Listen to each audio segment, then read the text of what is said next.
Triple E EDC back again with another knife video. This is the Hoback Sumo. Now guys, if you're not already subscribed, go ahead and hit the subscribe button right now. Hit the notification bell. I do a ton of giveaways on this channel, so go ahead and subscribe.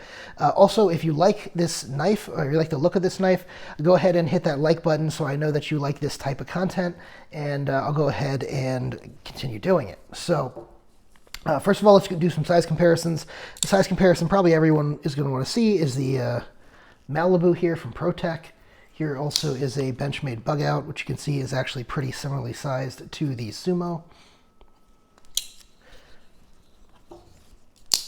Here is the Benchmade Mini Freak, which is also similarly sized, and the Super Freak.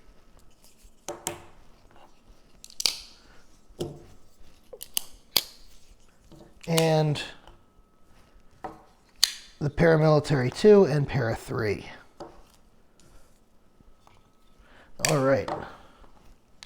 Let's go ahead and talk about the good and the bad of this knife. So the good, right off the bat, is going to be the action. The action is superb. As you can see, you hit that button, lock, and all of a sudden it comes right out like that. Great, great, great action. Next is going to be the fidget factor. Fidget factor on this is awesome. Actually, it's probably the thing that is the biggest draw on this knife is the fidget factor. So let's go ahead and take a look at that. You have the flipper tab, which you can go ahead and flip out. You have the thumb studs right here, triangle shaped. You go ahead and flip out there. You can go ahead and flip it from behind. You can go ahead and middle finger, whoops, my finger blocked that one. Middle finger flick that triangle thumb stud.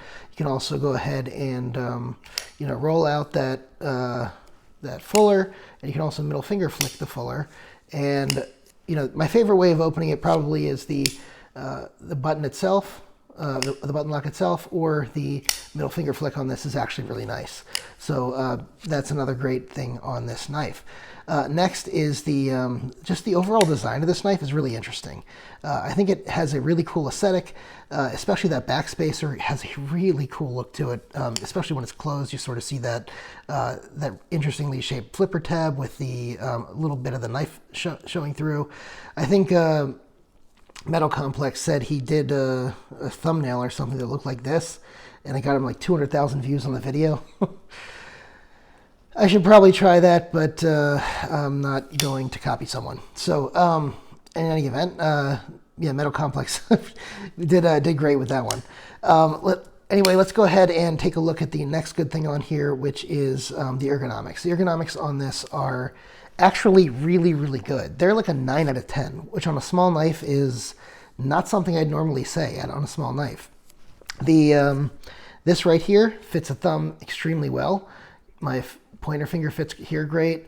My pinky fits here. My other two fingers fit here, and it just feels really good in hand overall, except for the clip. The clip feels a little weird. It takes some getting used to, and we'll talk about that in a little bit. So it's a 9 out of 10 on the ergonomics. Without the clip, it is about an 8 out of 10 with the clip, but we'll get to the clip later.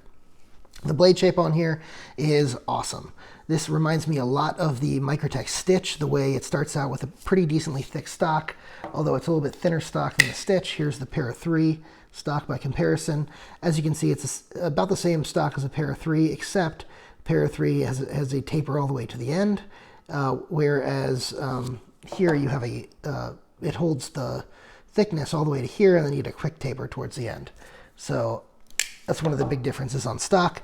However, it uses an aggressive plunge grind like the Stitch does in order to achieve actually what amounts to a decently thin edge. As you can see right here, the edge actually gets pretty decently thin. So it actually is a pretty good slicing knife, or surprisingly good slicing knife, which I think is great. Next is the blade shape, sort of this reverse tanto sheep's foot style blade shape. Obviously the blade shape is a little bit different than the Stitch, but the cutting edge itself actually reminds me of the Stitch quite a bit. Next, the materials on this are excellent. You got 20 CV steel, which has a great balance of all the characteristics of steel that make a great steel. Edge retention is high. The ease of sharpening is pretty easy to sharpen relative to the rest of its properties. It has good toughness, so resistance to chipping. and it has what do I have? Toughness. Corrosion resistance. Can never remember all four. It has pretty good corrosion resistance too. It should not rust.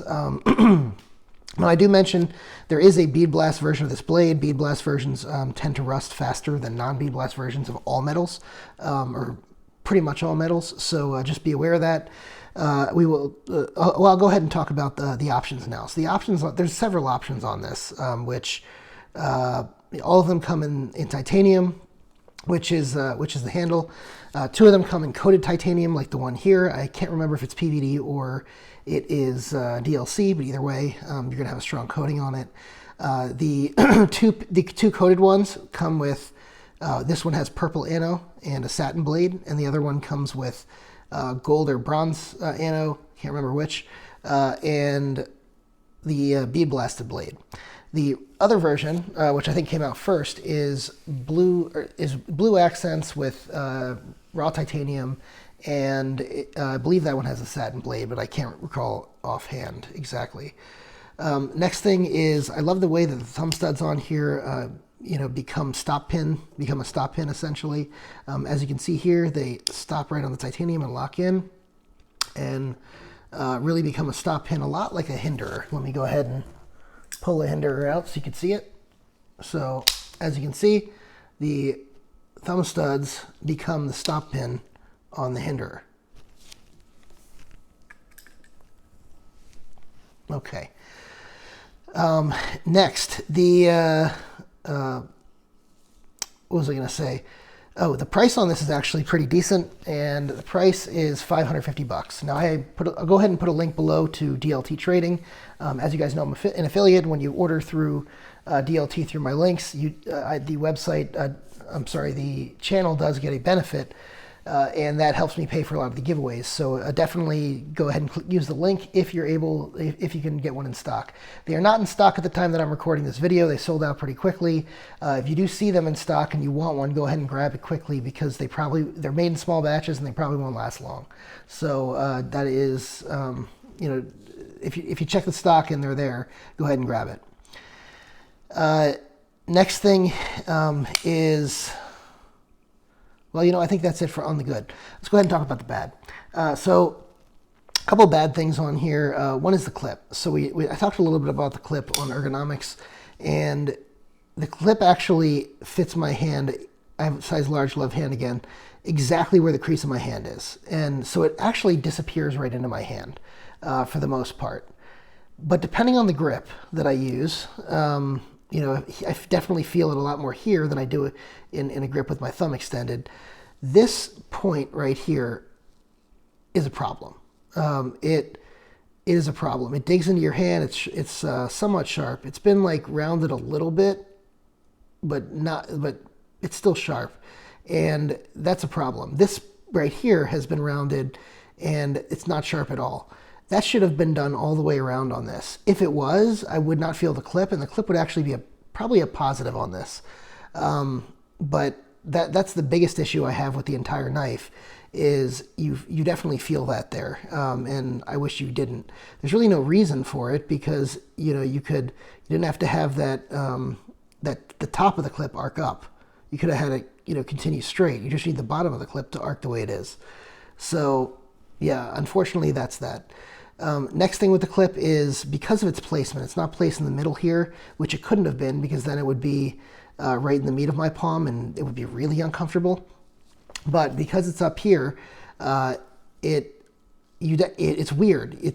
I've never had a knife feel like this, because the top of the knife is much thicker than the bottom of the knife, because this becomes a part of the top of the knife instead of, a side of the knife. It's now basically a part of the top of the knife.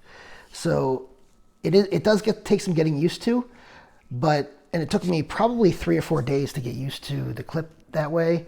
But once I got used to it, I actually came to enjoy the ergonomics. My first impression of the ergonomics was not good, like a 6.5 out of 10. But once I started carrying it more and started ignoring the clip, and really started to realize how good this does feel when you're cutting, I had to revise it, and I set a 9 without the clip and an 8 with the clip. Which brings me to my next criticism, which is you can't take the clip off because there are only 2 screws holding this together. Now I've taken this apart, disassembled it, I know how it's put together, and it's put together through a series of internal pins and then these 2 screws. So one of the pins is up here, and it holds the it's on the underside of the scales, and it holds the backspacer, top of the backspacer in place. Another one is in the clip here. So the reason the clip doesn't wiggle back and forth is because it has this screw, and then it has a pin that's in there. But it has this screw. This screw goes all the way through, and it goes directly into the titanium. Now, I don't know if this is a titanium or a steel screw, but either way, if the threads on the titanium strip out, that's a big problem. It's a lot of YouTubers will comment on knives that have a clip where the threads might strip out because the screws are directly into titanium on a clip. But on this screw isn't just a clip screw. This screw is actually what holds the knife together. So if this gets stripped out and you can't use it anymore, then you really can't use the knife. The knife will, it'll stay together over here, but it'll have nothing on the back to keep the back together, which is a problem. So I hate to see that. They really could have done like a Chicago screw or something. On this side especially, since you already have that circle from the button lock, I don't think it would have looked too weird. All right, so that's probably the major thing. I just wanted to note this isn't good or bad, but Psalm 23 is on all of Jake's knives, Jake Hoback, and he's the designer of this knife. And so just be aware that's on there in case you have any issue with that. All right, next thing bad is going to be the detent. So the detent actually is pretty good. Jake Hoback made a video talking about dialing in the detent on this knife. It was difficult to dial in because the way a detent works on this is, if you look back in here, you'll see that there's the button, a cylinder, and then like another almost button down there. So that almost button down there moves, as you can see. That actually is the detent. So here you go.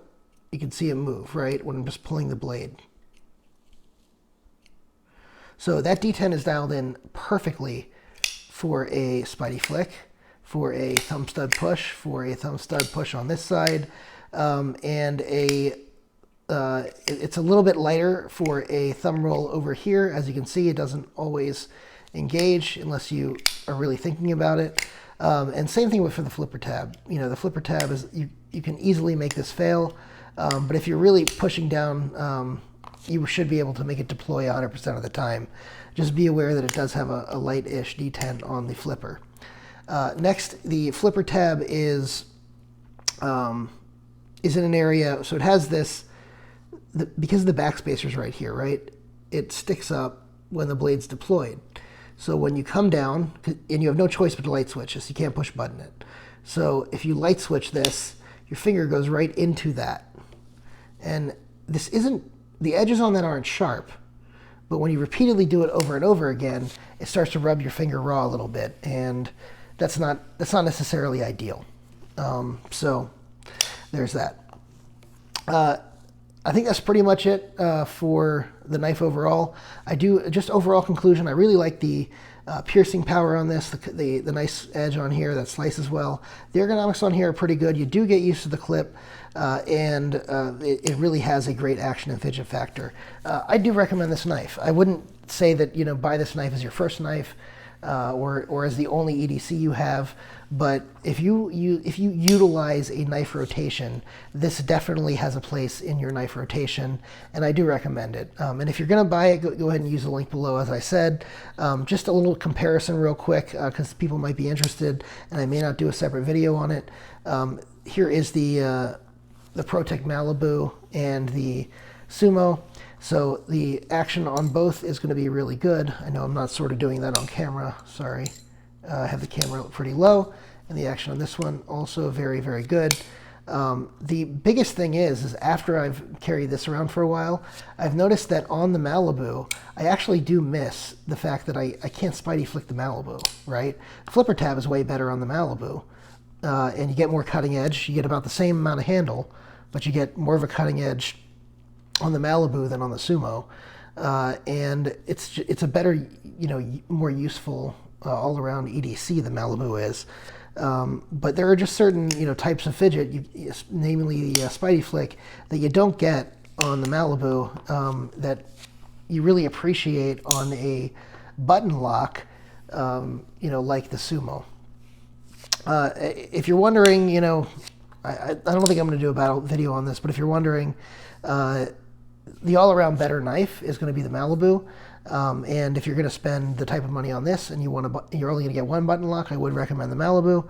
But, you know, overall, these are both great knives, and they're both perfectly capable EDCs. This is going to be a better slicer.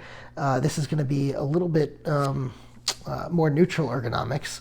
So the ergonomics on both of these are great.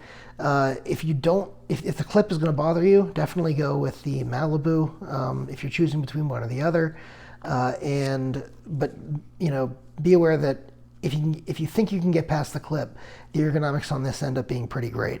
So that is, I think that's pretty much it on that. These versions are both titanium.